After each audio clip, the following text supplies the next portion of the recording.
I'm often asked by young people facing a challenging world, what can be done?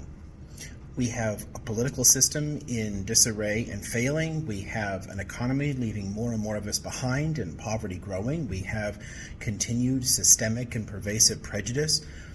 But we can fix this with organizing, with class consciousness, with a new rainbow coalition and real street power. We need to get over our learned helplessness and rediscover people power. Voting isn't enough. We need direct action. Listen to this shit right fucking now. There is a great deal of criticism, ladies and gentlemen, of this movement. It always seems to me when the anti-suffrage members of the government criticize militancy in women that it is very like beasts of prey, reproaching the gentler animals who turn in desperate resistance when at the point of death. Criticism from gentlemen who do not hesitate to order out armies to kill and slay their opponents, who do not hesitate to encourage party mobs to attack defenseless women in public meetings. Criticism from them hardly rings true.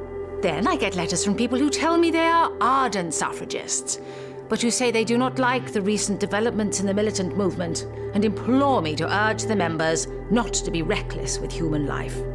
Ladies and gentlemen, the only recklessness the militant suffragists have shown about human life has been about their own lives and not about the lives of others. And I say, here and now, that it has never been and never will be the policy of the Women's Social and Political Union recklessly to endanger human life. We leave that to the enemy. We leave that to the men in their warfare. It is not the method of women. No. Even from the point of view of public policy, militancy affecting the security of human life would be out of place. There is something that governments care far more for than human life, and that is the security of property. And so, it is through property that we shall strike the enemy. Be militant, each in your own way. Those of you who can express your militancy by going to the House of Commons and refusing to leave without satisfaction, as we did in the early days, do so. Those of you who can express militancy by facing party mobs at cabinet ministers' meetings when you remind them of their falseness to principle, do so. Those of you who can express your militancy by joining us in our anti-government by-election policy, do so. Those of you who can break windows, break them. Those of you who can still further attack the secret idol of property, so as to make the government realize that property is as greatly endangered by women's suffrage as it was by the Chartists of old. Do so. And my last word is to the government. I incite this meeting to rebellion.